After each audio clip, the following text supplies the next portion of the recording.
did your favorite NFL team perform in this year's NFL Draft?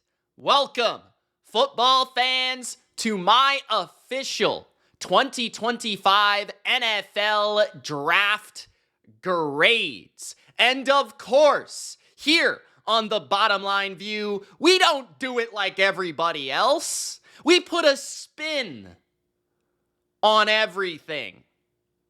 In this video, I won't just give you a letter grade for each team. I will rank every single draft class from the worst in the NFL to the best in the NFL. That's number 32 to number 1. The worst draft to the best. If that sounds good, you know what to do. Gronk, spike the like button, show your love, and don't forget to not be a jabroni and subscribe to the BLV for more NFL off-season content. Guys, for a lot of channels, the off-season slows down. For the BLV, this is the time it starts ramping up and the good stuff ends up being uploaded. So, subscribe.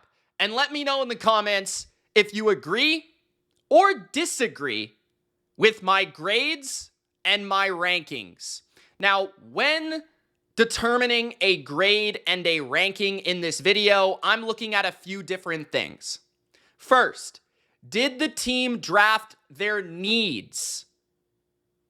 Did they meet expectations for the positions that I wanted to see them draft? Number 2, did they mostly hit consensus value and even pick up value throughout the draft? Because that has been a proven strategy to end up with good draft value. Number 3, did they navigate the board correctly, or did they make idiotic trades? And number 4, my personal prospect evaluations. Did they pick players that I like, or did they pick players that I think stink? So everything combined contributes to my grade. Let's get started with the team that I thought had the weakest draft. And I will say, I don't think there's any team that had an absolutely atrocious draft. I think every draft class is at least defensible, okay? So that's why nobody got below a C+, and I'll explain why. So the worst team in the draft this year, I felt, was the Minnesota Vikings. Now, the Vikings did not have a lot of draft picks to deal with. They only had 5 picks. But where I was disappointed, beyond Donovan Jackson in the first round, 24th overall, which you may argue for a guard, 24th overall, could they have traded back potentially and still maybe picked Donovan Jackson or picked up another guard of similar value and gotten extra draft picks? I think that could certainly be argued. I will give them the benefit of the doubt and say Donovan Jackson was the missing piece for their offensive line. I agree with the need, and I agree with the pick. I like Jackson a lot. He's a powerful guard that can play tackle in a pinch, as we saw at Ohio State, and I think he's going to anchor well and protect J.J. McCarthy. So I understand that. I totally get it. But beyond that, right, the Minnesota Vikings, they only probably got 1 starter from this draft class out of 5 draft picks, and I wouldn't be shocked if none of these players contributed beyond Donovan Jackson. So that's an extremely weak class, right? Their next pick was in the 3rd round, Ty Felton, wide receiver out of Maryland. At best, he enters the season as the wide receiver 4, and he might be competing as the wide receiver 3, along with Jalen Naylor. That is the best you can get from your 3rd round pick, from your 2nd pick in this draft. And beyond that, you pick an edge at a position that I didn't really feel like you needed. You didn't address corner, which was a big position of need. You didn't address safety. So the secondary just really didn't get addressed. A huge area of need, probably the missing pieces for Minnesota, is in the secondary. You picked a backup third string, fourth string tight end, a linebacker that's never going to see the field. I just don't really understand where they put their assets and how they pick the rest of this class in the depth. You could have swung for the fences on some corners, some safeties that you might actually play. So for me, I like Donovan Jackson. I like that pick, but honestly, I don't see anything becoming of this draft class for Minnesota beyond maybe a starting guard, which is not super impressive. So at number 31, I have the Indianapolis Colts. I don't think a lot of people will have the Colts this low. And the reason I have the Colts this low is because I think they navigated the board and they played it extremely safe in this draft. And what I mean by that is the Colts chose to not pick a quarterback. And I know that that wasn't an expectation coming into the draft, but if you have watched Anthony Richardson, like even for a second, you would realize that Anthony Richardson sucks and that they probably should have taken a chance on a quarterback. I don't know. Maybe that's just me. You guys can agree to disagree. Also, on top of that, I felt like they didn't do a good job of addressing their primary needs.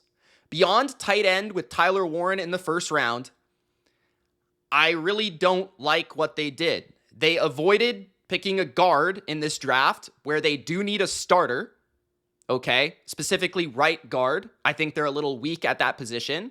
They did also lose their starting center, so they could have used potentially a little bit of depth at that spot. Instead, they decided on the offensive line to pick a tackle in the 4th round.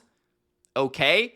They kind of wasted 2 picks on Riley Leonard and DJ Giddens at running back and quarterback. Maybe Giddens ends up being a pass-catching back in the rotation for the Colts as a backup for Jonathan Taylor, but I don't see much significance there. I'm not a Riley Leonard guy. I don't think he's going to become anything. At best, he's their 3rd-string quarterback. I like the Tyler Warren pick. Obviously, they needed a playmaking tight end. That's going to help any quarterback for them moving forward. But again, they could have taken a chance on Shedeur Sanders. They could have taken one of these quarterbacks potentially within the first 3 or 4 rounds. Okay? And I don't know what they're doing. I don't know why they feel like Anthony Richardson is going to be something special. Also, I understand why they went edge with JT out of Ohio State in the 2nd round. I think he's a solid player and can contribute. But that wasn't a screaming need like linebacker was, right? Or like guard was to me. So I just felt like that was more of a 4th or 5th priority rather than a 2nd or 3rd, right? So I just look at their draft and I don't know, man. I felt like it was safe. I felt like it was not addressing their primary needs. And I felt like there's just not a lot here that I feel like will contribute to them long term. So I didn't love what the Colts did at all. At number 30, I have the Detroit Lions. And this is kind of bold for me to have the Lions this low because the Lions have been crushing the draft in recent seasons, but I have to be honest with my evaluation. I did not love the Detroit Lions draft. First of all, they picked a big nose tackle with their 1st-round pick at a position that honestly is not a long-term need for them, in my opinion, just because I like McNeil a lot, and I understand that he is injured, and he's not exactly the nose tackle type, but he'll be returning soon. I feel like a big run-stuffing nose tackle is one of the most replaceable players in the NFL. You look at the Kansas City Chiefs, and you even look at the Philadelphia Eagles, right? Like the Eagles, one of their biggest draft mistakes was probably picking Jordan Davis as high as they did because he doesn't contribute as a pass rusher. And then you look at the Chiefs, they have just constantly been picking up guys like Mike Pennell to play that role year in and year out, guys that are street free agents, right? So that's not a priority to me in an NFL draft. I would have preferred the Lions have selected a edge player or potentially a guard in the 1st round, or potentially one of the positions long-term that could have helped them. Maybe even a long-term tackle, maybe even a corner, another big-time corner, maybe a safety, like really anything besides a big defensive tackle. Because they have a good defensive tackle depth chart when everyone is healthy. DJ Reader is still there to play that exact role that Tyleik Williams is going to play. And I didn't feel like that guy was a 1st-round pick. So not only did I feel like the value was off, but I felt like the need and the type of player was also not a first round pick. So I didn't love that. Their best pick by far was Tate Ratledge out of Georgia in the second round. I think he's extremely athletic.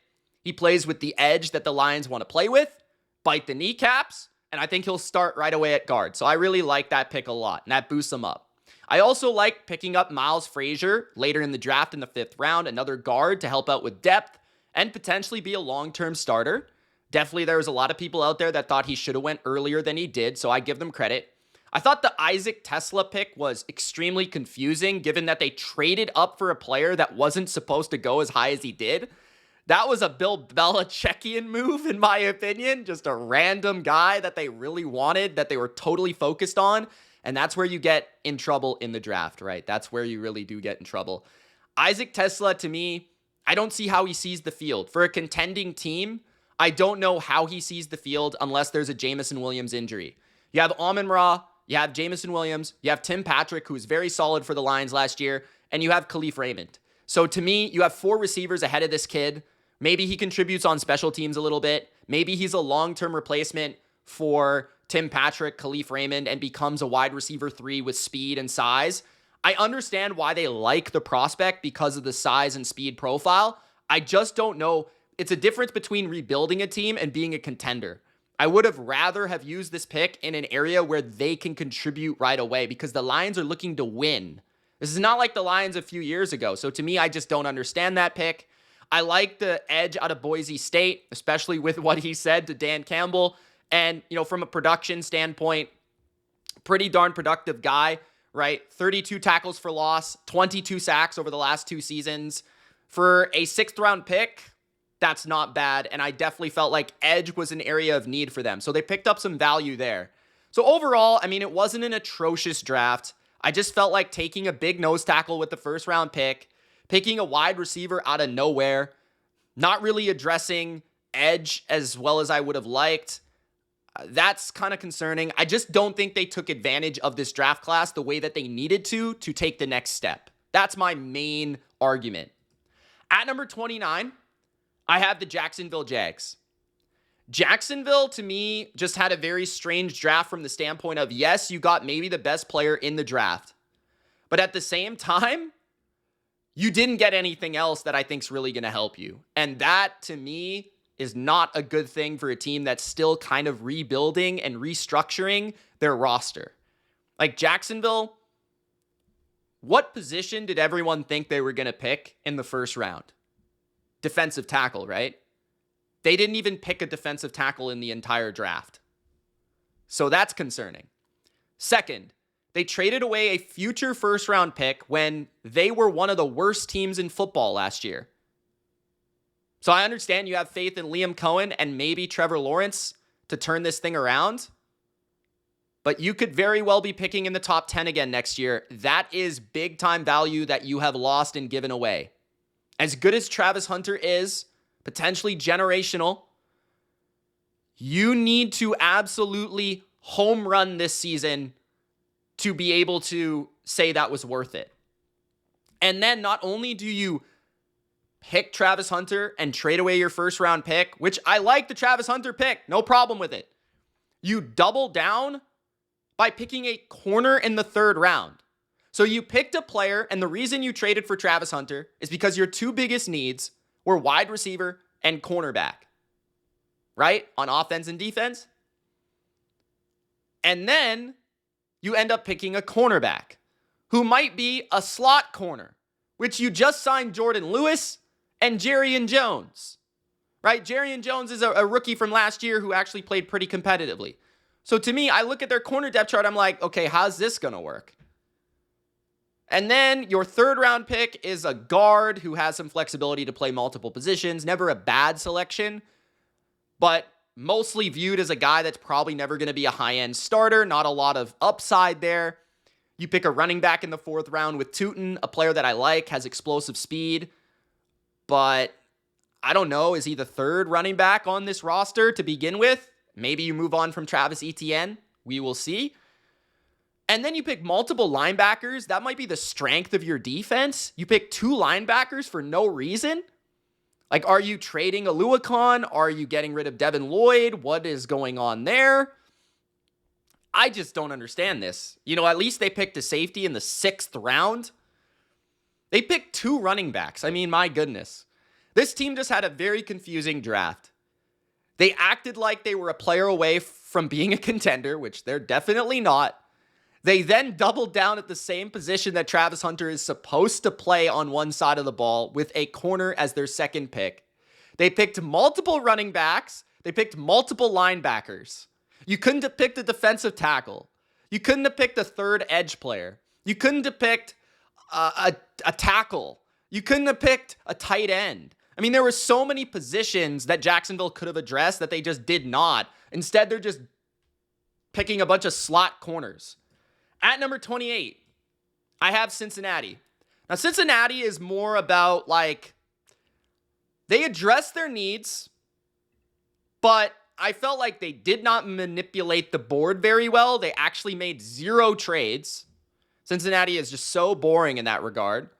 And then on top of that, I'm not sure I love their picks, right? They did go with an edge in the first round, Shamar Stewart, and I understand why. He has massive appeal and massive upside and great athleticism. If you can coach him up, he could be special. So I'll give them a pass for that, an above average grade. At 17th overall, this is the type of profile that goes in the top 5 most seasons, okay? So I understand it. Demetrius Knight was not my favorite linebacker in the 2nd round, and it felt like a need reach. I would have maybe preferred another edge rusher at that spot, given some of the players on the board. Maybe a defensive tackle, given some of the players on the board. Maybe a corner, given some of the players on the board. And safety was not addressed at all in this draft class. I love the Fairchild pick, even if it was maybe a tad bit of a reach in the 3rd round. Again, another kid from Georgia that's extremely athletic and I feel like plays with an edge and nastiness that can help the Bengals in the running game. A little bit raw, but I think that he's the type of guy Cincinnati needs on offense to help out with some aggression and some power. Okay? The rest of the draft, they add another linebacker.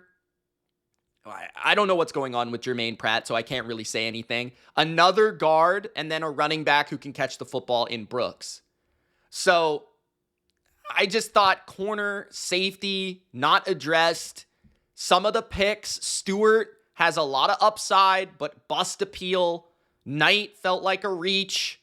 So I just don't know if they got enough in this draft, in a draft class that they needed to absolutely ace. And it just felt a little off for me. At number 27, I have the Tampa Bay Buccaneers. The Bucs are an example of some people might like their draft class because they picked players that they like. But as somebody that's evaluating draft classes based on what a team actually should be picking and not basing it on my bias for a player, I'm looking at it from an NFL lens because I feel like I can look at it from that lens because I know most rosters better than 99% of humans. So to me, I look at Tampa and I say, what were your 2 biggest needs entering the draft from my perspective? Middle of the field defense, middle of the field coverage was most important. You pass up the best linebacker in the draft, he ends up on Philadelphia. Good luck with that. You also don't pick a safety. So you didn't address linebacker with a priority selection until the 5th round, a position that you really needed, especially long-term, considering that Levante David is old and Anthony Walker is also old. So, yeah, they don't have great linebacker play for now or for later. Safety could have been definitely addressed. Now, maybe they view Izene as being that guy beside Winfield, but last year, safety was awful, okay? And they did do some good things. Like, I like the double down at cornerback with Morrison and Parrish, 2 players that I like. Morrison fits a Todd Bowles press coverage system, some similarities to Carlton Davis there, some length, right? Some physicality that should kind of breed the ability to play more man coverage on the outside. Jacob Parrish is also a twitchy slot corner, very quick. And that's the type of player that the Bucs have neglected over past years that I felt like they really missed in some key moments, right? Against teams like Cooper Kupp and the Rams where they would just get feasted on by slot receivers. So I do really like that pick. But to me, I don't understand why they picked a receiver in the first round, especially a slot receiver in Emeka Ibuka, who's probably a number 2 in the NFL, does some things very well, very smart guy, very high character, solid route runner, all that sort of stuff. But to me, like, you have Mike Evans, you just re-signed Chris Godwin, McMillan had a good rookie season, even guys like Sterling Shepard play well for you last year. I don't understand why the Bucs thought that wide receiver was the priority in the first round. I know that Evans and Godwin are wearing down and getting older, but this team is a couple players away from being NFC Championship quality, and they decided to pick their 4th receiver. Like, 3rd receiver at best. So, I don't know, man. I also like doubling down at edge. I will say that. They doubled down at edge with David Walker and Elijah Roberts. Okay. But again, like, they didn't address edge early when they could use a difference maker. They didn't address linebacker when they could have used a difference maker. So, yes, they addressed some of their needs, but, like, I don't know if these later picks are going to do it or move the needle for me. So that's why I just give them a C+. I like some of their draft. They didn't have a lot of picks, but I don't know. I don't love it. At number 26, the Los Angeles Rams, who I felt like from a pure 2025 perspective probably had the worst draft class in the NFL from an impact perspective. A lot of their picks that they made are not going to impact their roster this season. Now, what I do like about their draft is that they added a first-round pick for the future, which might allow them to move up in the class and pick their future quarterback beyond Matthew Stafford. But my problem with their draft is that they have Matthew Stafford, so they should be trying to pursue a championship and using their first-round pick on, I don't know, a corner, I don't know, a linebacker, a player that they could use right now. So I look at their class and I say, I like Terrence Ferguson, especially with how he could fit with Sean McVay.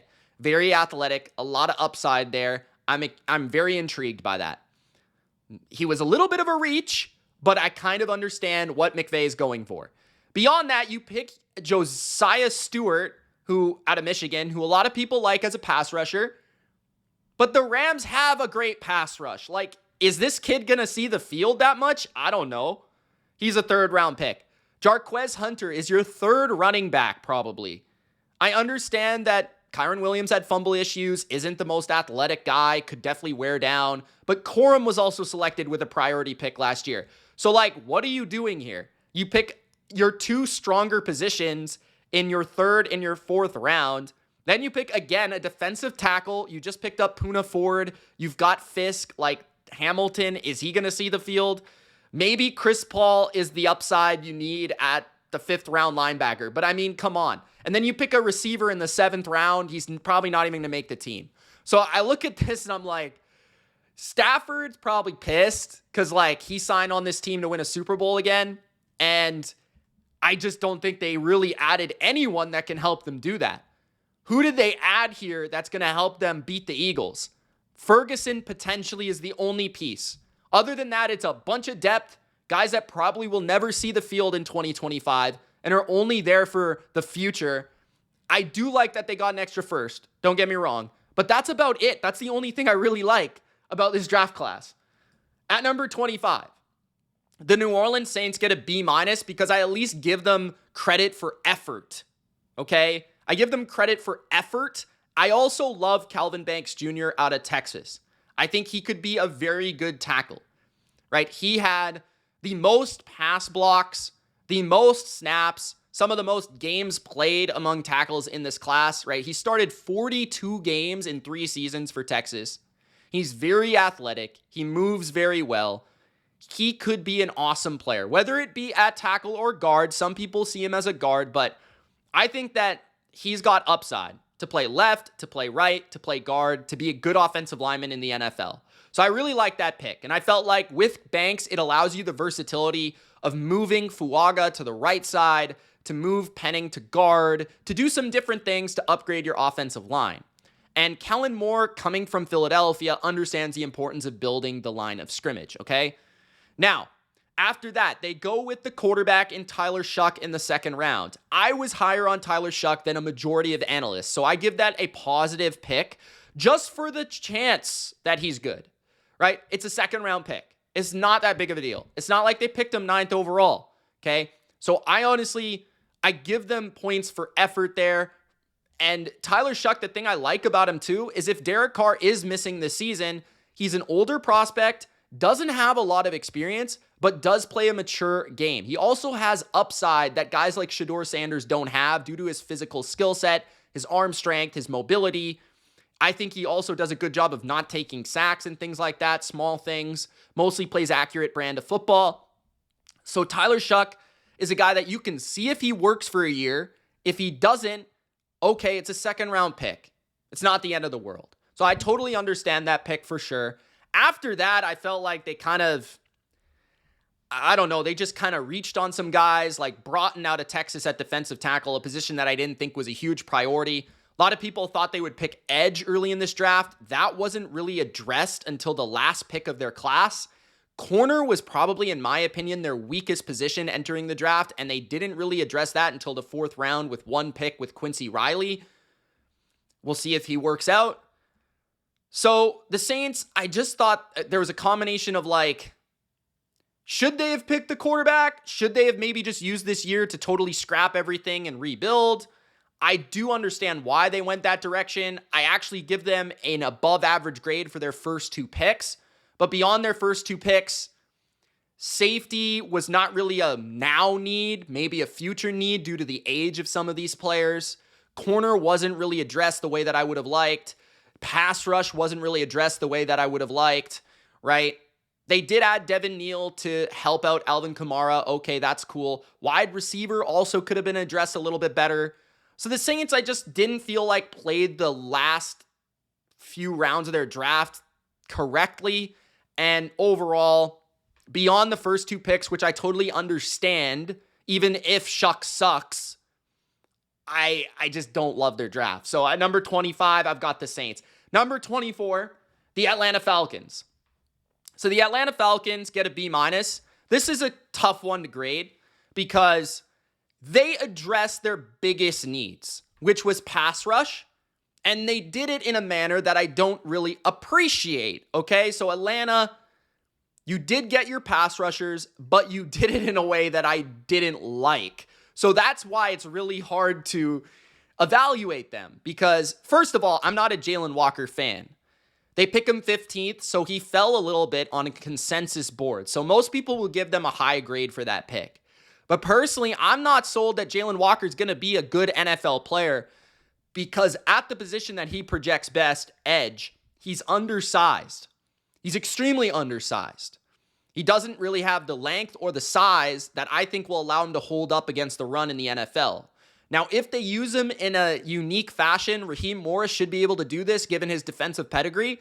They use him as an off-ball linebacker, as a blitzer occasionally, and then an edge third down guy. I could see how that would work.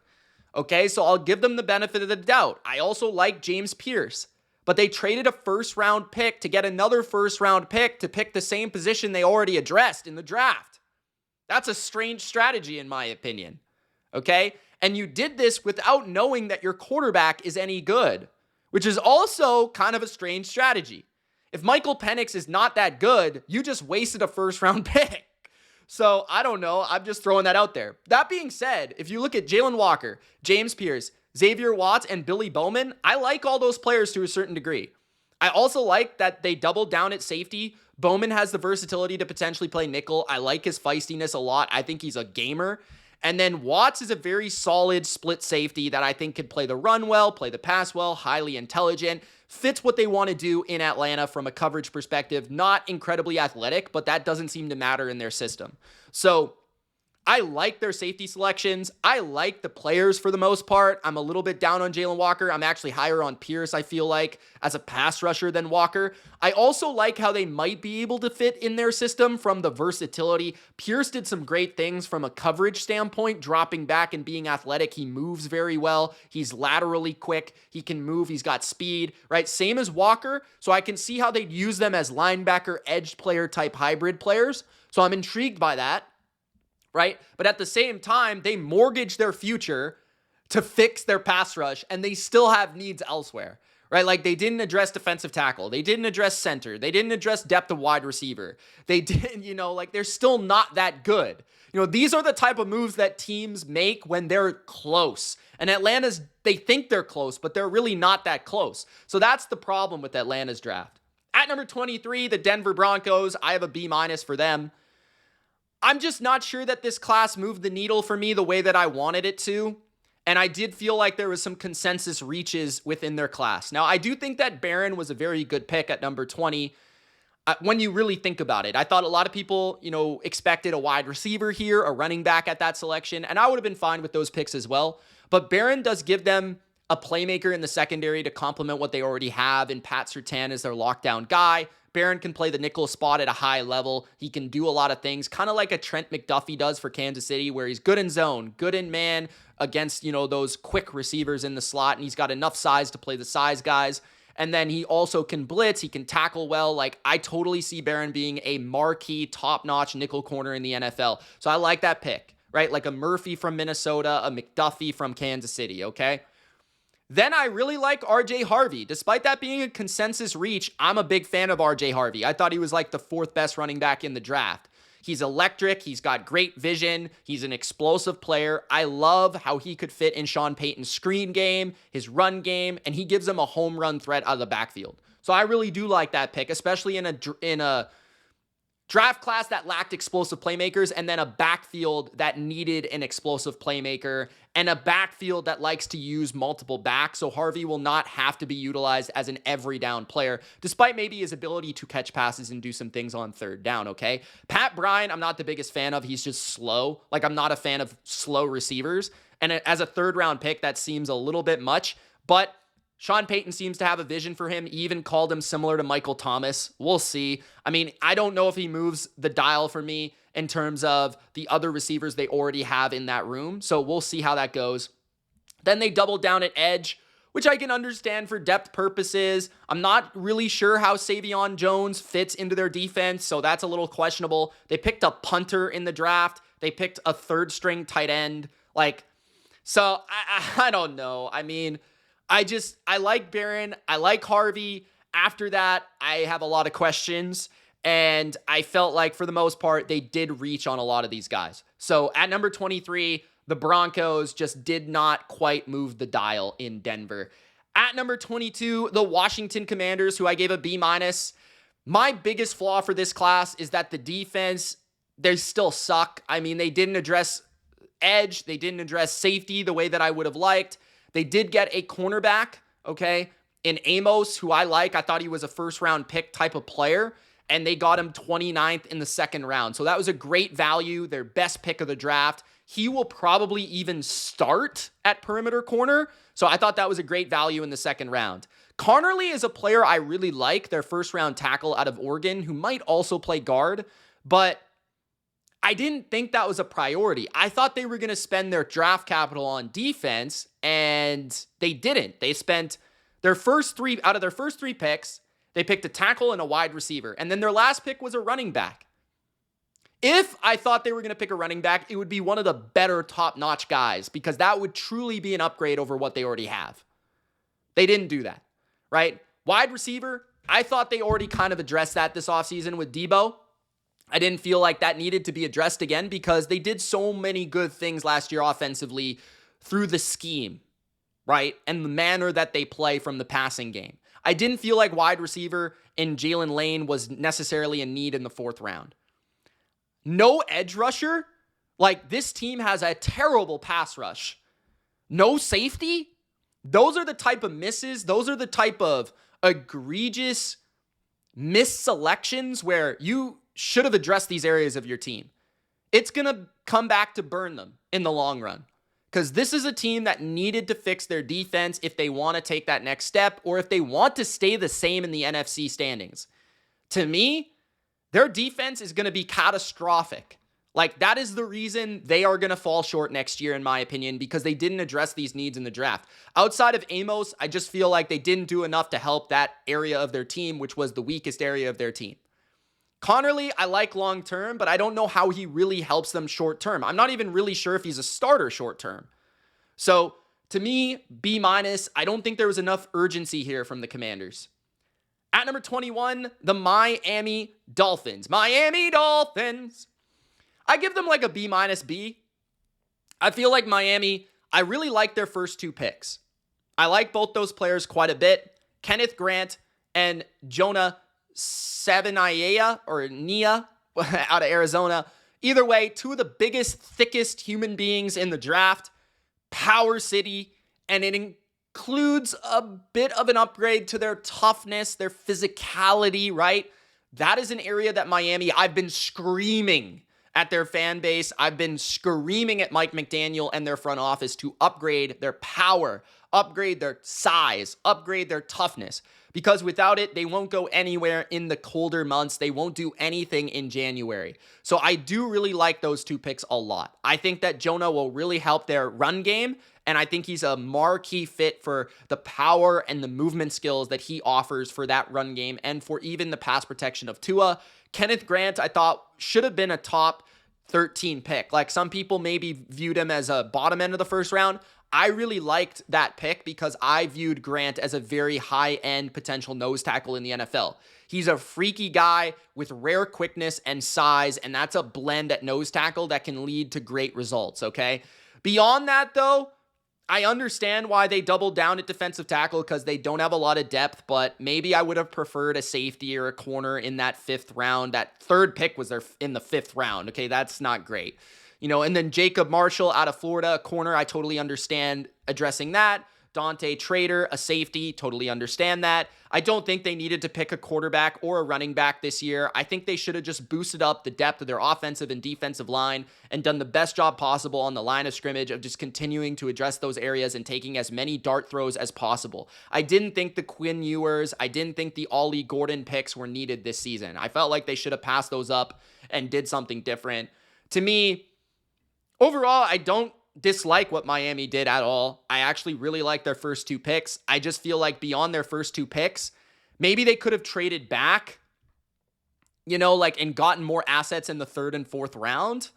That might be a small flaw of what they were able to do because they do need so much depth and they do need to be thinking about the future of this roster because there is so much in flux right now with Tyreek Hill and Jalen Ramsey. So yeah, it's like a B-, a B. It's solid. It's nothing special. It's probably not going to totally change their franchise, but I at least appreciate the direction they were intending on going. At number 20, the Los Angeles Chargers. I give them a B-, just kind of like Miami. I kind of understand some of their picks. I was not a fan of picking a running back in the first round after addressing running back in free agency with Najee Harris, who is one of the highest paid running backs in free agency this year, if not the highest. So I didn't really like that at all. I like Hampton, the player. I'm not as high on him as some others. I didn't see him as the Jahmyr Gibbs to Bijan Robinson, like some people were saying. I like Hampton. I don't know if he's a truly game-changing elite running back prospect. I just think he's a very solid all-around player that's got some power, some speed, a blend of pass-catching ability. So I think he'll be nice for the Chargers. He'll be productive. He'll do some great things. But I just don't know if running back was truly the first-round need. A wide receiver, Matthew Golden would have got me more excited there probably. I also feel like the tight ends were gone by then. But their defensive line, desperately needed some upgrades. Derek Harmon, I believe, was maybe just picked, or I can't quite recall. But a defensive lineman, an edge, or a defensive tackle would have done, I think, long-term more for the Chargers. I feel like their front seven is pretty weak. I even feel like corner was a position that they didn't really address here that I felt like maybe they could have. And I know that they like their younger corners, but just throwing that out there. So, to me, I just didn't love running back because the logic of paying Najee Harris and then doubling down in the draft and picking a first-round running back just didn't really make sense. Maybe a third or a fourth round, I would have been okay, that makes sense. A first round? I don't know. Then beyond that, Trey Harris is a guy that a lot of people like. I'm kind of, halfway with him. We'll see. I give them the benefit of the doubt. They landed Ladd McConkey last year. Trey Harris, 6'2", got some good speed, can play on the outside, gives them a different type of guy that they don't already have on their roster. Maybe an upgrade long-term over Quentin Johnston. So I do agree, wide receiver was a huge need. I understand that. Jamari Caldwell at defensive tackle, basically a replacement for Poona Ford. Don't know if that necessarily makes them better this year, but I feel like I totally understand picking the Oregon defensive tackle who seems to fit your scheme extremely well and can help you stop the run. Kyle Kennard out of South Carolina at edge. Okay, you needed some edge depth, like I said. Again, like Lambert Smith out of Auburn, 5th rounder. He went to Penn State, so I'm sure that Harbaugh has some familiarity with his game. He led them in receiving in 2023, and he led Auburn in receiving in 2024. So he's a guy that could maybe be something for them with Justin Herbert throwing him the ball. Then you go with another tight end who probably will barely play, but he's got some athleticism, multiple safeties, a position you don't really need, maybe depth, but that's about it.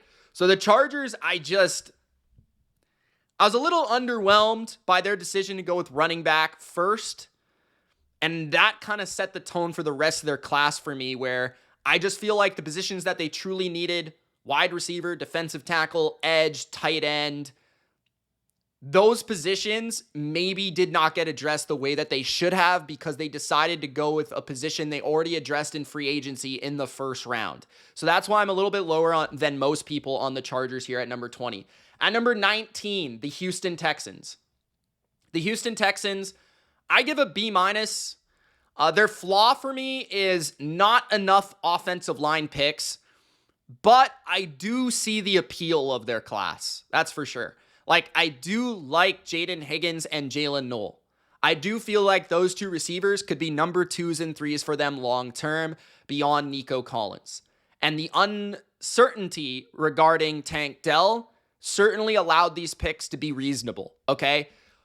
But you do have Christian Kirk short-term. And the way that I viewed the Texans is I wanted them to truly address the line of scrimmage, especially on offense. They already have a very solid defensive line, if not a great defensive line. They could have used a more of a higher priority pick on defensive tackle. I would have appreciated one of those picks in the 2nd, 3rd, or 4th round rather than the 7th for me, right? A big defensive tackle that could stop the run. But at least they did add a defensive tackle later in the draft, okay? But I don't know if they should have doubled down at receiver. I feel like they just took both because Noel was still there in the 3rd round and they probably really liked him. And plus, he has the ability to sit behind Christian Kirk, the player he's comped to, and learn from the school of Christian Kirk for the long term. Ursery was a pick and a maneuver that I loved. They manipulated the board perfectly. I thought Caserio did a phenomenal job in that regard. And Ursery, I think, could start for them right away. I think he is going to be a very good football player at tackle. I just wish they would have picked a guard. They really neglected center. They neglected guard. There were good prospects available for them where they had a lot of capital in the 2nd and the 3rd round. And instead, they decided to pick wide receivers when they had receivers like Tank Dell hopefully returns, Christian Kirk, Nico Collins. They added multiple receivers this offseason. Braxton Berrios, Justin Watson. They have Hutchinson. They have Mechie. They have Schultz at tight end.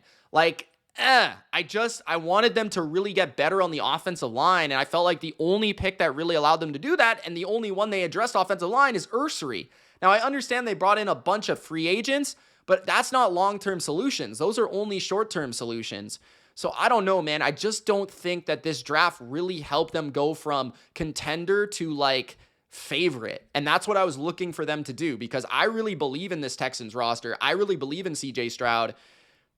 I like the Woody Marks pick because I think it gives them a pass catcher for CJ Stroud, a unique skill set that they didn't have. But I do question, Higgins and Noel and what their roles will be in their first years. But long term, it could end up being a very good class depending on what happens with Tank Dell and things like that. So I understand the logic. I just kind of disagree with it.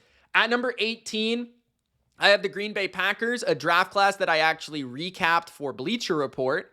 And I gave them on that stream a B. I would flirt between B and B-. My biggest flaw with this class is that cornerback should have been addressed earlier. Jair Alexander is not going to be there much longer, probably for one more year at the most, if not being traded before the season even begins. If that's the case, they're in trouble at that position.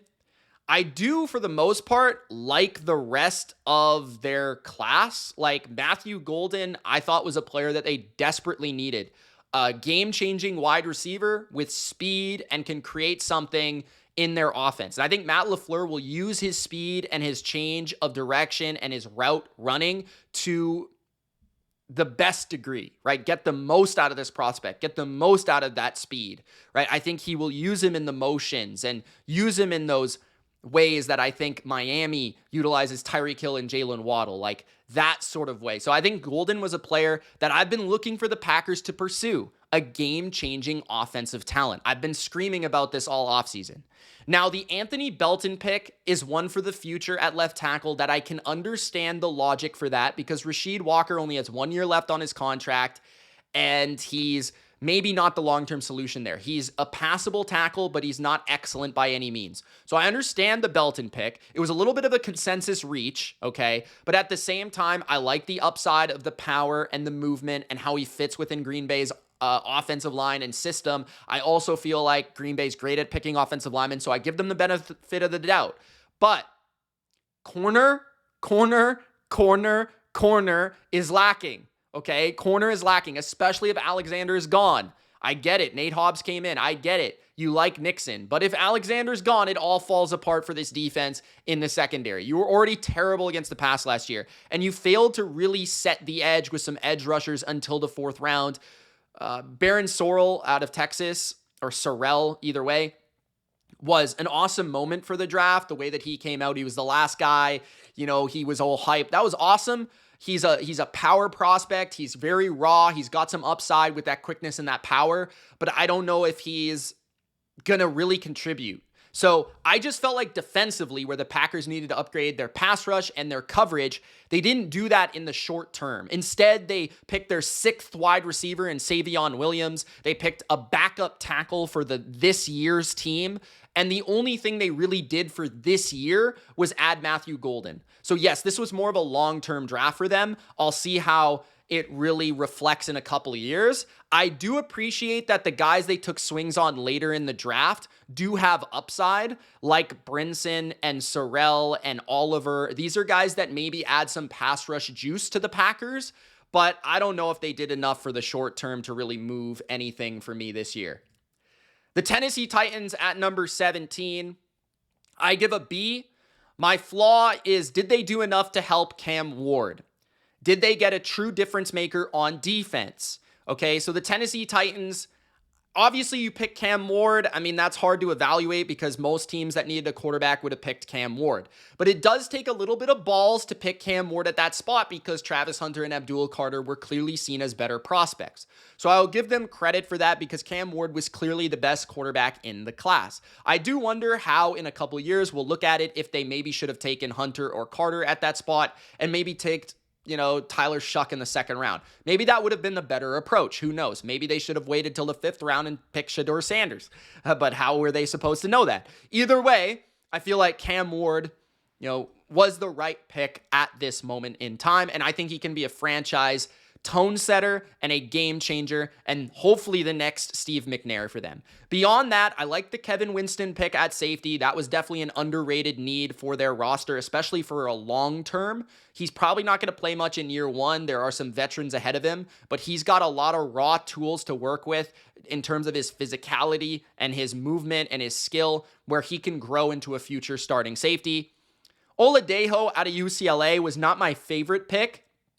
At edge, I just don't know if he truly has a bag of tricks yet. He was a linebacker converted to edge, where he's not that refined, but he's quick, he's twitchy, he's got the speed, he's got all that sort of stuff that you would expect from a linebacker. Maybe long-term he can turn into something, but their pass rush is pretty pathetic right now on paper. Obviously, Tennessee is not trying to win the Super Bowl or make the playoffs right now, so I understand. Edge was definitely a need, though. Quarterback was obviously their biggest need. Edge was one of their top 3 or 4 needs.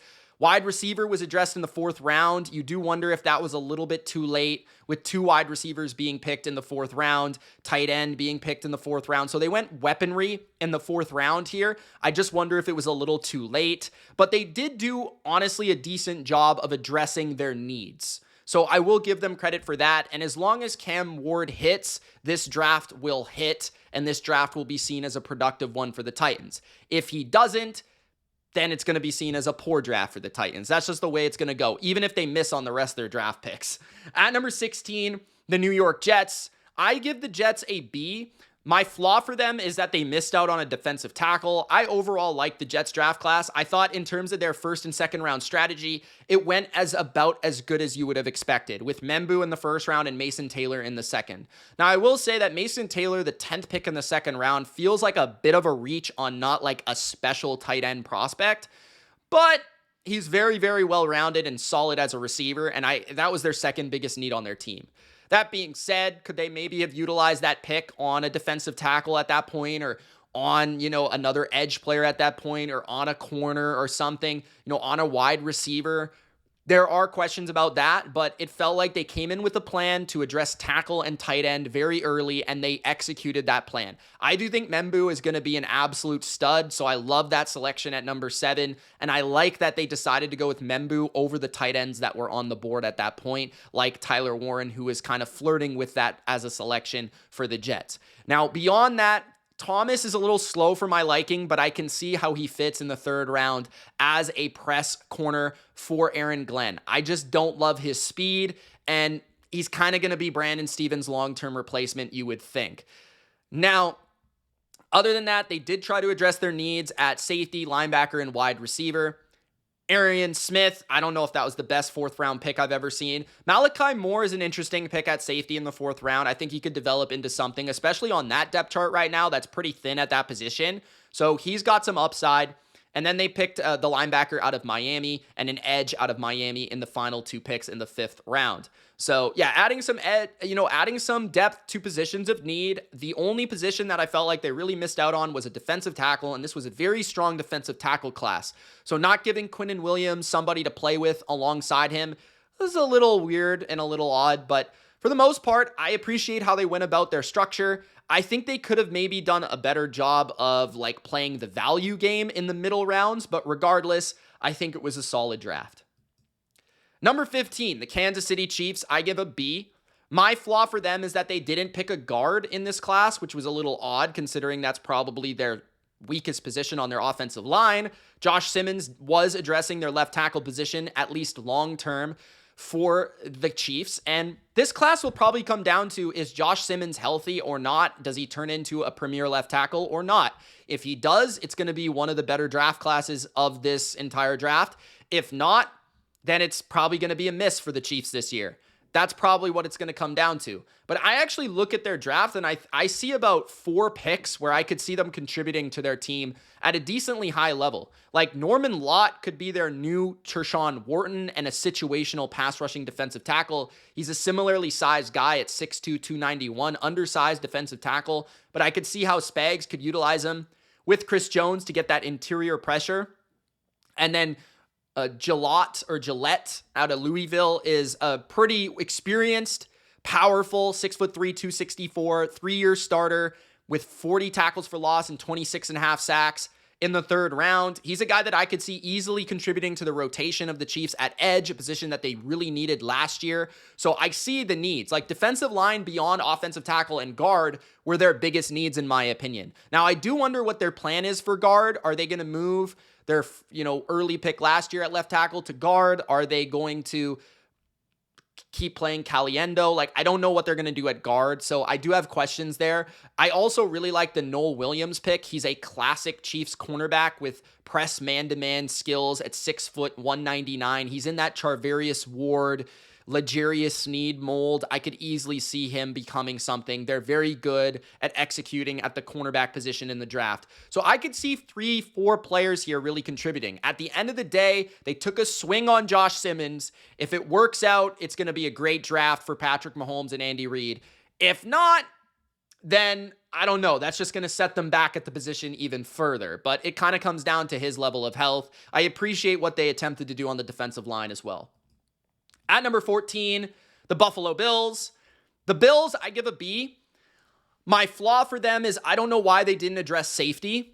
Other than that, I felt like they definitely did what I thought they would do, which is double down and triple down on cornerback. They picked corner 3 times in this class at every level of the class. Hairston, Hancock, and Strong at every level, early, mid, and late. Okay, so they definitely got some cornerbacks to work with and develop. Hairston should immediately step in and give them a corner that they haven't had, which is twitchy, fast, and explosive. And he can help them cover Worthy and Flowers and these top-notch wide receivers against the AFC contenders. He's also excellent in zone, excellent ball skills, could be a game changer for them defensively, which is what I think they needed, okay? So I love that pick. Now, I also like their middle rounds. You know, TJ Sanders was a guy that I think I overreacted to in my mid-round grades for them. They did trade up for him, but I understand why. He does have some more pass rush appeal than a lot of the defensive tackles in this class at 6'4", 297. He's a good penetrating D tackle, a one-gap guy that's quick, twitchy, you know, got good pop off the ball. He's a guy that's a Buffalo Bill defensive tackle, and he could combine with Ed Oliver and be a really intriguing interior pass rushing duo, which that can affect Lamar Jackson, that can affect Patrick Mahomes, that can affect Joe Burrow. So I totally understand the direction of that pick. Landon Jackson, I thought was a steal in the 3rd round. He's a classic, long, really powerful, big defensive end. He's 6'6", 264, brings him some size on the front. Then Walker does the same thing in the 4th round, 6'7", 331. Obviously going to be a little bit of a work in progress at that height and that stature to be able to play low with his pad level. But I feel like he's a guy that if he works out, he could be a dominant run defender. And that's an area that they definitely needed to address was run defense. So I like a lot of their picks. I like their strategy overall. You know, maybe the one thing missing for them that could have gone beyond a B was if they would have landed like a big time pass rusher. Like if they would have maybe been willing to pick Mike Green, like something like that. That's where I feel like that would have been a Super Bowl type of pick. So that's where I'm like, I really like the strategy. I really like the selections. I like the process. I just don't know if Sanders and Jackson, maybe Sanders is, right? Maybe he is the game changer that I'm not giving him credit for. But Jackson, Walker, are these guys going to be game changers? Because I felt like they needed to nail multiple picks on defense where they got difference makers. And I think they got at least one, maybe two. And anything more than that would be gravy. So I totally like this draft for them. There's just something a little bit that was missing to really make it a top-notch draft. At number 13, I have the San Francisco 49ers. Very similar to the Bills. Like, their approach made total sense, and I totally understand their direction. They went defense, defense, defense, a lot like the Bills. And I thought they got a lot of players that can contribute. I just don't know how many of them are going to be difference makers. Mykel Williams at 11, a lot of people were higher on him than I was. He's got great length and great athleticism. Compares favorably to a Trayvon Walker. I can understand why the Niners like him. They actually comped him to Eric Armstead. And right when that pick was made, that's what I said on my live broadcast. I said, this is their new Eric Armstead. Edge, inside versatility, Michael Bennett type, right? Like that's what they're looking for on their defensive front. If he's the guy, like if he is a good player alongside Nick Bosa, that's fundamental to their defense for years to come. That is exciting. Now, beyond that, I love their defensive tackle selections to help them against the run, Alfred Collins and CJ West. I actually really like the CJ West pick. I just don't know if either of them are going to be true pass rushing appeal guys, but they are dominant run defenders, which is what Saleh wanted to nail in this class. It felt like he had his fingerprints all over this to help them just stop the run, right? And that is a big weakness for the Niners the last couple of years, has been their ability to be stout against the run, set the edge, their ability to just dominate that side of the field and be able to kind of like dictate time of possession. A lot of teams last year were able to take their offense off the field by controlling and possessing the ball on long, deliberate drives, which is something they want to eliminate. So Collins and West can help them do that. Stout was an interesting pick as a nickel corner. They definitely needed that position. Martin, I think, was a little bit of a reach out of Oklahoma State at linebacker, but he seems like their breed of ferocious psychopath linebacker type that's got great speed. Jordan James was a pick I really liked. I was a big fan of Jordan James at running back. I think he has got great vision, great cutting ability. He could be a third or second running back for the Niners for years to come. Jordan Watkins, I don't know if they necessarily need to pick a wide receiver. I think they should have taken more chances on offensive line, center, guard. They only chose one offensive lineman in this draft, and that was in the 7th round. Curtis Rourke, I thought was a good value pick in the 7th round. I thought he was better than a couple guys that went in front of him at quarterback. So I appreciate that pick. I just don't know. He's a third string quarterback. I don't know how much he's going to contribute to the team. So I love how they were able to fix their run defense in theory. I love how they were able to get more physical, bigger, tougher in their front seven on defense, faster, more ferocious, all that sort of stuff. I love what they were able to do there. I just feel like they should have done more for their offensive line and Brock Purdy. And that was why I didn't have them in the top 10. At number 12, the Philadelphia Eagles, who I have as a B+, the first B+ of the video. Number 12, the reason is I love their first two picks in Campbell and Makuba. I feel like those are players that not only did they need, but they also nailed, okay? So Campbell was the best linebacker in the draft, and they got him at number 31, all right? And at number 32, okay, they got Makuba, okay, number 32 in the second round. They got Makuba, the last pick of the second round. Makuba is an assassin. Makuba does not have any regard for his body. He's a perfect Vic Fangio safety with range, right? Great vision, sees the field, high IQ, but also like physical. He is the CJ Gardner-Johnson replacement, a playmaker that they needed to replace him with. Jahad Campbell, I think, is going to be a lockdown linebacker in the middle of the field. You can use him in a variety of ways. Zach Bond sort of style, right? Him and Bond are going to be dangerous together, right? All the versatility that those two are going to bring, the length of Campbell, the coverage skills of Campbell, the pass rushing pedigree of Campbell, those things are going to be fun. You know, beyond that, this is such a stacked roster that they could have really done whatever they so choose, so I'm not going to judge it really that harshly, but like Campbell and Makuba, they needed a safety. They lost CJ Gardner-Johnson. They don't have a starting safety, so he's going to plug in right away. Linebacker, Nakobe Dean's out. He's hurt. He's done. Like, he's not coming back anytime soon. They needed a starting linebacker. They got both those positions. That is perfect. Now, beyond that, I'm kind of confused why they didn't pick a receiver. I mean, wide receiver, like long-term could have been utilized, especially with like if A.J. Brown or Devontae Smith go down, their wide receiver position is not very good. You know what I'm saying? And then tight end was another position which was kind of odd because Dallas Goedert is maybe going to get traded, or Dallas Goedert is at least in those sort of rumors. So that was a little odd. They always seem to pick a quarterback. They picked Kyle McCord. Okay, whatever. I do like their offensive line selections. Hinton, Williams, Kendall all have upside. They can go to the Philadelphia offensive line school, and those guys could become potential. One of them will probably be a starter in the future, at least. So those are all guys with upside that I think that they could create, you know, something out of with their skills.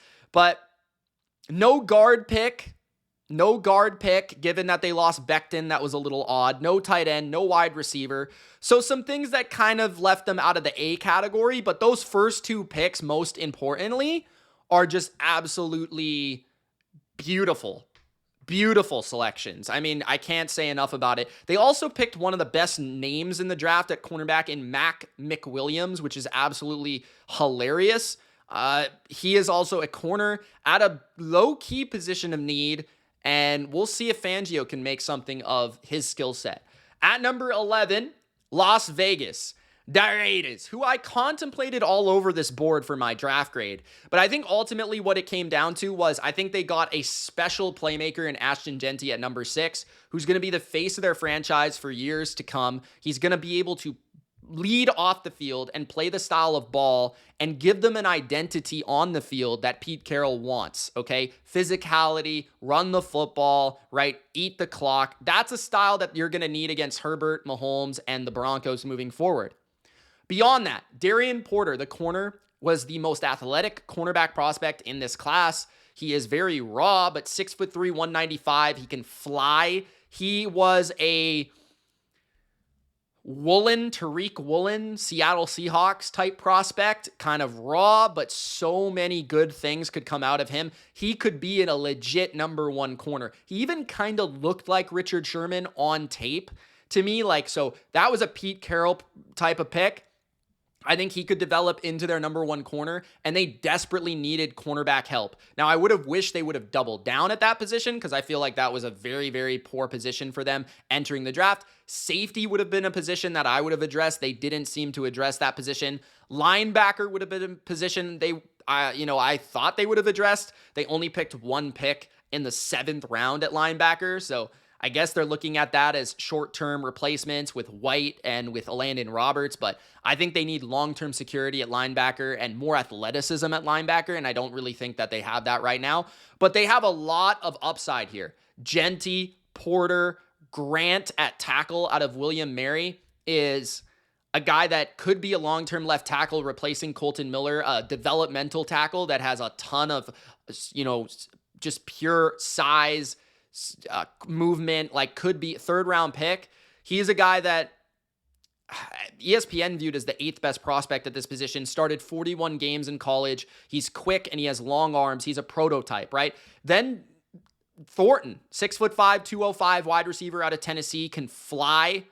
That's a guy that could be an X receiver in the NFL if everything goes right for him because he's got the size and the speed to burn defenses. That's something that they needed. They got Besh out of TCU, who I feel like is more of an NFL-ready playmaker. I am kind of confused by how him and Jacoby Myers and Brock Bowers all get along.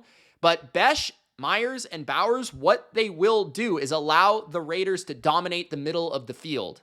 So that is something that I like, along with Genty. Dominating the middle of the field is going to be the area that I think the Raiders are looking to dominate. And Besh is like a hybrid tight end wide receiver that I think very productive. He could be a good player in the NFL. I wouldn't be surprised. And I like this class overall for the Raiders. I like this class. I just love the upside. Okay, so that's why I like it at number 11. Now entering the top 10, the Baltimore Ravens are my number 10 class, because they, I think, got 2 picks in this class, maybe even more than that are going to help them get over the top. Malachi Starks gives them a smart, rangy, free safety that can complement Kyle Hamilton and allow him to be the versatile playmaker that he needs to be for this defense to work. Washington is not there long-term. He's there short-term. So Starks could be his replacement long-term. But I view him as the Marcus Williams 2.0 for their defense. Smart, free safety that will hold down the back end, okay? And against Joe Burrow 2 times a year, that matters. Against Patrick Mahomes, that matters, okay?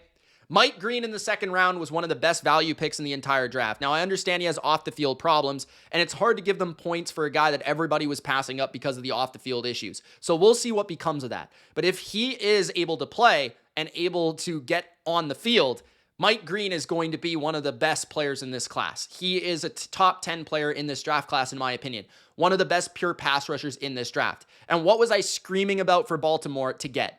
A pass rusher, a difference maker, a game changer on the edge. And Mike Green could be that long-term if the off-the-field things pass by, okay? So that is the type of move, that's the type of pick that could breed a Super Bowl berth, okay? Then you have Emory Jones, who's a prototypical offensive tackle out of LSU for Baltimore. He's huge, he's wide, he's powerful, he's 6'5", 315, nasty run blocker. I could see how that would work for them. I appreciate that they addressed linebacker in Buchanan in the 4th round. I also like continuing to go with offensive line play, especially with Ronnie Stanley's lack of availability. You need those backup tackles. You need those guys to be able to slide in there at times.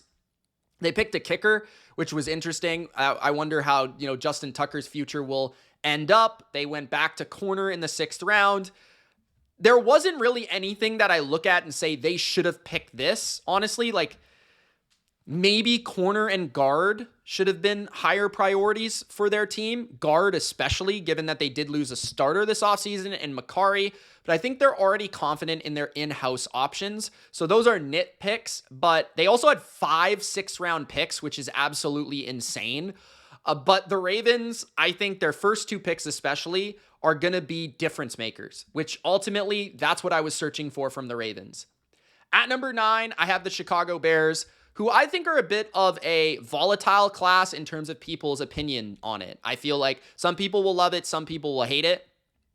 I like it, okay? And the reason why is Colston Loveland, I thought at number 10, he is underrated as a prospect. The guy is smooth as a mover. He is fast. I feel like he can threaten vertically. He can run routes, in my opinion, better than Tyler Warren. He's younger than Tyler Warren. He's not as good after the catch, but I feel like he can block. He can play inline. You can move him out wide. He is a dangerous player. And you add that to this offense along with DJ Moore, Rome Odunze, and then later Luther Burden, and you've got all the weaponry in the world for Caleb Williams to succeed. My main flaw with this class is that they didn't address running back and edge. And those were two areas I thought they were definitely going to address. Like, I thought they might pick Ashton Genty. They might trade up for Ashton Genty. So running back not being addressed was extremely odd for me. But that being said, I do love what they did. Like Loveland at tight end, Burden as a yak player to complement the X receiver type in Rome Odunze, the big receiver in Rome Odunze, and then the do-it-all receiver in DJ Moore. That's exactly what Burden should be early in his career, because he is a little flawed as a route runner and a separator, but you don't necessarily need him to do that early on. You just need to get the ball in his hands and let him work, right? He could be like just a guy that makes big plays for them, kind of like Jamison Williams of the Lions, where he wasn't counted on to be a constant in the offense, like a consistent force, but a guy that could bring that offense over the top and help Caleb Williams in a different fashion, in the screen game, in the quick game, okay? Ozzie, the tackle out of Boston College, is a massive human being, gives them some left tackle support and potential long-term security. Braxton Jones isn't viewed as like a premier tackle there, but he's very solid. He'll be given the opportunity to start this year. They can develop Ozzie behind the scenes, potentially replace Braxton Jones in a year or two. I totally get that pick. I understand it. Shamar Turner is a pick I really like because he's a penetrating, quick defensive tackle, a pass-rushing type of defensive tackle, a little undersized, but he's a type that they didn't have. They had guys like an older Grady Jarrett, Andrew Billings, like guys that are not exactly the pass rushing first type. So I really like Turner there. I think that pick in the late second was a nice one. Zach Frazier, cornerback out of UTSA. They added some depth there. Linebacker, they added some depth there. And they did add a late running back out of Rutgers who, powerful type, I don't know if he'll make the team. We'll see. But they took a chance on a running back. At the very least, they at least picked a running back. But I would have liked to have seen edge addressed because I feel like they don't really have a third edge on their team that's any good. Third and fourth edge is really lacking. Maybe they go to free agency in the summer and address that position. Very likely to happen.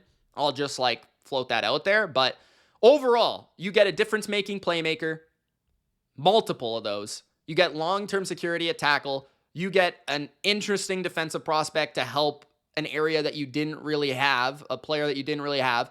So overall, I think that's really, really promising for Chicago and the first draft of this regime. All right. Number 8, the Arizona Cardinals got a B+ as well.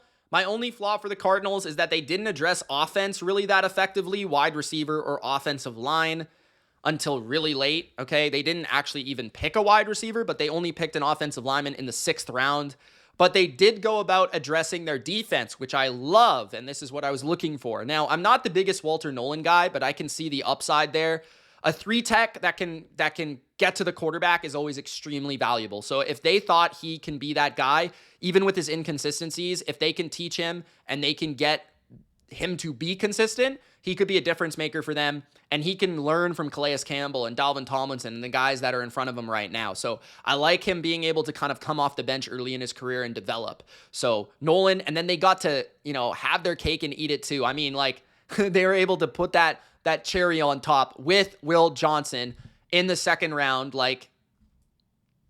That's incredible because I think those were the picks they were contemplating at number 16, if I'm not mistaken. They might have picked him at number 16. So to get Will Johnson in the 2nd round, you might have gotten the best corner in the draft in the 2nd round. If everything checks out from a medical perspective, which from what I understand, it's not that serious. Now, the knee things could be long-term bad, but I don't know. This could be a gem of a pick. If you have a chance to pick the best corner in the class for a team that had the worst perimeter corner play in the NFL last year, that is big time stuff. So you get potentially 2 game changers in the front and the back of your defense. That's beautiful. You get Jordan Birch, a versatile edge player, 6'4", 279. He had 8.5 sacks in 10 games last year. That's a rotation player You can never have enough of those guys in the front seven.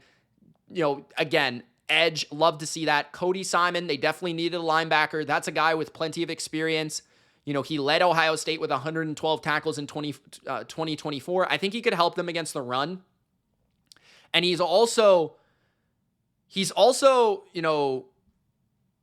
kind of their type, like a little undersized, 229. He's almost like a safety, but he moves well. And that's the kind of the type of linebacker that they've been searching for. That's what they're looking for. Like, they're looking for like these kind of hybrid linebacker safety types. So we'll see how he fits in. Denzel Burke, also the guy that was seen as a much higher end prospect in, recent seasons. I wouldn't be surprised if he converted to like safety or nickel corner or something, but he's another guy that can help a huge position that they needed help at, which is the secondary and the corner position specifically. So I just really like what they did. Really addressing defense all offseason long. They brought in Josh Sweat, Calais Campbell, Dalvin Tomlinson, right? They rebuilt the defensive front. Walter Nolan now, Birch now. Now you get your big-time corner, Will Johnson. Now everything looks better. So I think pretty much the only thing the Cardinals didn't do here was get another weapon for Kyler Murray, get a little bit more protection for Kyler Murray, and potentially a big-time linebacker. But at least they took a swing on that. So yeah, I really like what the Cardinals did. I think they got extreme value in the second round in Will Johnson, and they fulfilled their goals, which was defense. At number 7, the Pittsburgh Steelers. You kind of have to include DK Metcalf into this draft class as their second round pick. I mostly really like their draft because I think that Harmon was one of the best picks of the draft in the 21st selection in the first round. I also love how Caleb Johnson fits into their backfield and fits Arthur Smith's running back and system. He's a great zone back with great vision and very good feet and explosiveness. He's a lot like Najee, but I feel like he has more home run hitting ability. He's tough up top. He's tough to bring down in open space. If he makes the right cut, he's going to be dangerous for this offense. My questions are, did they miss out on a quarterback? Because I don't know what's going on with Aaron Rodgers. Now, that being said, it feels like they know what's going on with Aaron Rodgers, so I'll give them the benefit of the doubt. I might have to retroactively decrease their grade, but I will just throw that out there. Also, no offensive line picks at all is a little strange for the Pittsburgh Steelers, considering their offensive line, yes, is young, but not very good. So offensive line picks just being avoided completely is a little strange. They did add 2 guys to their front 7 in Sawyer and Black, who I could see contributing. I mean, Jack Sawyer is a prototypical Pittsburgh Steeler edge player. Then Black was a bit of a steal in the 5th round. Harmon, I think, is going to be a stud. Like, I think he could be the best defensive tackle in this entire draft. I think he could be Cam Hayward 2.0 for them. Long-term, their replacement for Cam Hayward makes total sense. He had the most pressures in college football last year. I love that pick. I love the fit in the defense. Everything makes sense. I'm not a Will Howard guy. I honestly feel like that's a waste of a pick, but I understand why they picked a quarterback. I'm not going to hate. I mean, they don't really have a long-term guy, so I understand taking a shot. But overall, you fix wide receiver with DK Metcalf. You get a Najee Harris replacement for cheap, who could be more explosive than Caleb Johnson. You get a Cam Hayward long-term solution. That's going to be crucial for you moving forward in Derek Harmon. And you get some depth on the front 7. I mean, yeah, that's a really good draft for me. At number 6, the Carolina Panthers.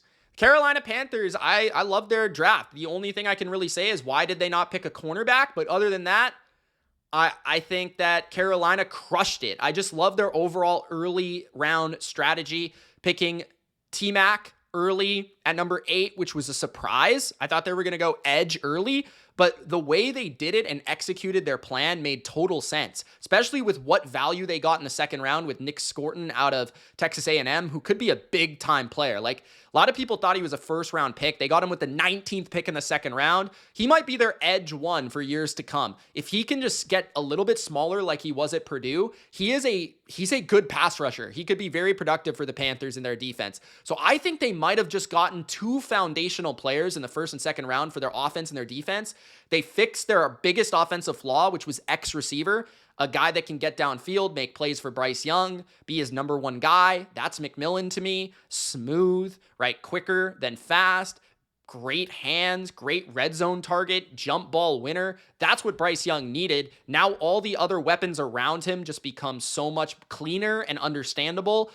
And you get Princely with incredible upside in the third round as a pass rusher. He's going to be a guy that can contribute in third down and pass rushing situations right away, maybe developing into more.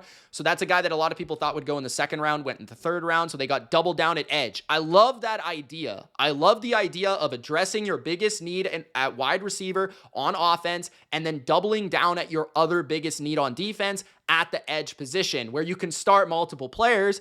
And, some of your guys right now are a little bit older, like Wonham and Clowney, and these guys are older players. So I totally love that idea. Trevor Etienne, I was higher on than a lot of people. I like his pass catching skill set. I like his vision. I like his quick cutting ability. He's not super explosive. I didn't love the pick for Carolina just because they signed Rico Dowdle and they have Hubbard and they have Brooks. So I don't know long-term how he works, but I do think as a third down back, I think he could be pretty interesting, and maybe they'll just stash him for the future type of thing.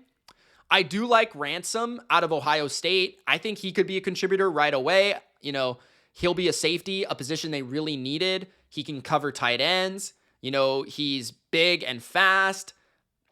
He's a guy that can bring and set the tone with his physicality. So that's an interesting compliment for Morig as well. And then Jimmy Horn in the 6th round. He is explosive. Okay, I liked him at Colorado. 5'8", obviously undersized, but he can run and he can do something with the ball in his hands. Wouldn't be surprised if he became a situational player for Carolina or a returner or something like that. So at number 6, I have Carolina. Just love that strategy. At number 5, the Seattle Seahawks have so much upside in their draft class. Jalen Milroe is, he could be the best quarterback in this class if he develops correctly. He's one of the most special athletes I've ever seen at the quarterback position, evaluating him. His rushing ability is supremely, supremely special. And Jalen Milroe doesn't have to start right away. It's a perfect situation. Sam Darnold's going to be the starter for the next 2 years at the very least. If it doesn't work with Sam, you can go with Jalen and see how it goes. And you have 2 years to develop him mechanically, 2 years to develop his game from a vision standpoint. You can just really put your hands on him and mold him into what you want to see. And he's got so many great traits to work with. That is their 3rd round pick. And the rest of their draft was similar. Like Eamon Worry, super upside, amazing athlete, 2nd round pick, could be a Kyle Hamilton for Mike McDonald in Seattle. Like, he's got box and deep versatility. He's got the size and the speed, dimension, right? 6'3", can fly, playmaker. When the ball's in the air, he's flying around. So I love that. Even if he's not starting right away, he's going to be a guy that long-term, so much upside. Even if he's a bust, it's worth it. Arroyo at Miami, fastest tight end in the class. He can fly, right? Borderline wide receiver skill set. Maybe not the best blocker, but again, super athletic kid. Like, the testing is off the charts for this draft class. Damian Martinez in the 7th round is a steal. Liked him at running back. Now, I will say that Seattle didn't really need a running back, but hey, worth it at that spot. The only concern, Gray Zabel was their 1st round pick, who I like and I think will immediately start and immediately give them a solid center or guard wherever they want to play him in Seattle. I think will help Sam Darnold in that interior pass protection. Also, I like how he fits in their zone running scheme. I will say, I wish they would have addressed guard a little bit better. Like Gray Zabel, if he's the center, I wish they would have addressed guard. If Gray Zabel is a guard, I wish they would have addressed center a bit better. Okay, they addressed tackle later in the class. Maybe one of those guys could play guard. I don't know. They doubled down at tight end, which was a little weird, but I guess Noah Fant isn't going to be there long term. You would think that. So I just love the upside, like the physical upside of this class. They just went athlete after athlete after athlete. At number 4, the Dallas Cowboys. Cowboys get an A-. I thought they had an excellent bounce back draft here, where I've been a little disappointed with their drafts in recent years. I thought they nailed their first few picks. Tyler Booker might have been a reach, but I totally understand it. Okay, he's powerful. He's going to bring back the offensive line identity that Dallas has always utilized to great success. When Dallas is at their best, their offensive lines are always marquee special, okay? They lost Zach Martin. Tyler Booker plugs right in there and becomes a stud for them, most likely, right? They're very good at picking offensive linemen. They have a thing for it. They understand it. Booker is a guy that's going to bring that physicality that they've needed, bring that power that they've needed. Doesn't move the best, but I think his power is really going to unlock and unleash their ability to protect Dak Prescott in the inside, then also move people in the running game. Ezra Raku was one of my favorite picks of the draft. One of the best pure pass rushers in this class. Had 16 and a half sacks at Boston College last year. Can disrupt the quarterback. He's got a great bag of tricks rushing the quarterback. Always rushes with a plan. Anybody from a fundamental perspective would love Ezra Raku. And he's going to be an excellent edge too, complementing Micah Parsons. He's perfect. This is a guy that could put up 10 plus sacks because Micah Parsons is always getting doubled and he will feast on the single team blocks. Siobhan Revel is a guy that I thought could have gone in the first round and he went in the third round. He's got great skill set, 6'2". He can run, he can play press at the corner position. He's got good ball skills. You know, that's a guy that great story out of East Carolina. Wouldn't be shocked if he replaced Diggs or Bland long term. And in the short term, he could be a perimeter corner. They can move Bland to the nickel position, makes them long, tall, and fast in the secondary. Jaden Blue is an explosive threat at running back out of Texas. Went in the 5th round. He could be a home run player, the next Tony Pollard for them. And then they address running back again with more of the power type out of Clemson in the 7th round. More offensive and defensive tackle depth in the later rounds. I thought they overall did a fantastic job. The only thing that I didn't like was that they didn't pick a receiver, which makes no sense.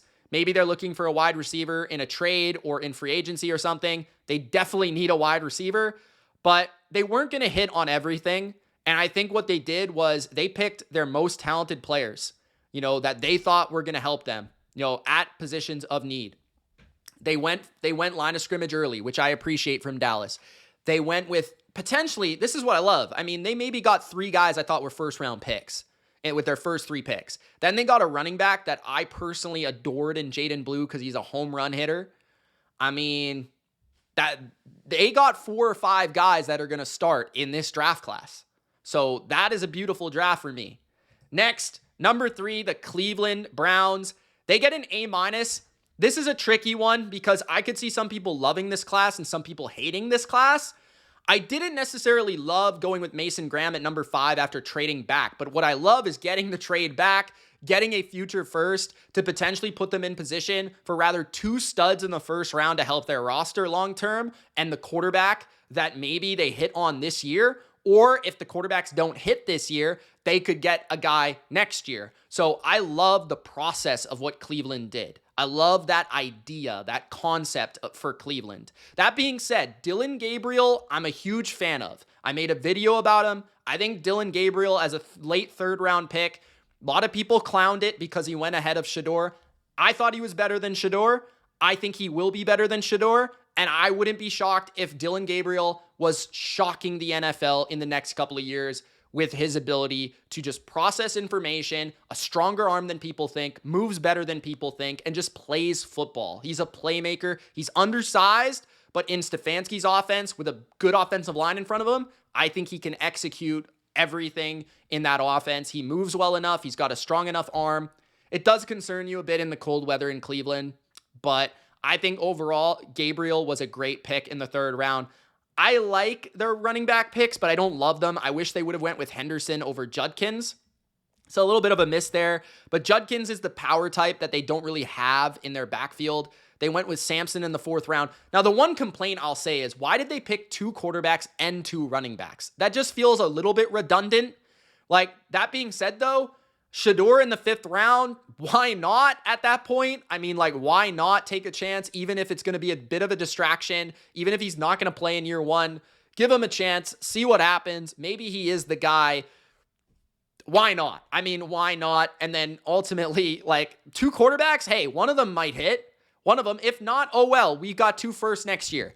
I totally get it. Now, Schlesinger was a great pick at linebacker, and it was desperately needed because JOK's health is desperate right now, so hope the best for him. But Schlesinger was the 2nd best linebacker in this class, flies around. He's got a great combination of speed and size to his game as well. He's a modern linebacker. Fannin was a fun pick at tight end. I wish they would have picked a receiver. I don't really understand why they didn't pick another receiver. Jerry Jeudy's going to get 1,000 targets this year. They need receivers, but to me, Fannin is a special player. He led college football in receiving and receptions, I believe. Great after the catch. He's kind of like a Njoku, so we'll see how that works out for them. Mason Graham, I just think they went with a floor pick in the first round. They maybe should have went with Genty, though. I don't know. Just throwing that out there. Maybe they should have. I don't know. That would have been more fun to me, but maybe they should have went with McMillan. Throwing that out there. Right? They could have went with other positions. Maybe they should have went with one of the offensive tackles. That was also confusing about this class, why they didn't pick an offensive tackle, given DeJuan Jones is their left tackle right now, and then right tackle Conklin's always hurt and he's old. So I'm not sure about their long-term offensive tackle process, as well as just their long-term offensive line. I mean, they're very old on the offensive line. So I am a little confused why they didn't address wide receiver or offensive line, why they doubled up at running back and quarterback. But overall, you get the future asset. You give yourself chances at quarterback. You pick solid defensive players like Graham and Schlesinger. You have a fun playmaker like Fannin and potentially one of these running backs hit. So I mostly really love it. I just feel like they still could have done more, And then number 2, the New York Giants.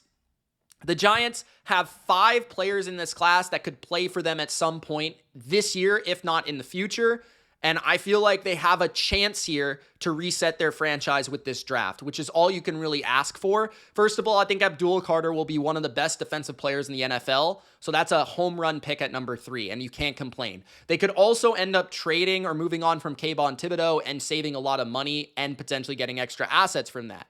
Jackson Dart, the move that they made for him wasn't actually that expensive, so I appreciate that. I'm not a huge Jackson Dart guy. I'm probably going to lean towards he's not going to be their future franchise quarterback, but at 25th overall in the first round, it's worth a swing. It's worth a chance. He doesn't have to play this year. You can develop him. Maybe he plays by the end of the year if they're struggling with Winston and Wilson, but he can learn from Winston and Wilson. He can learn from Daboll for a year, and you can see what you have at the end of the year.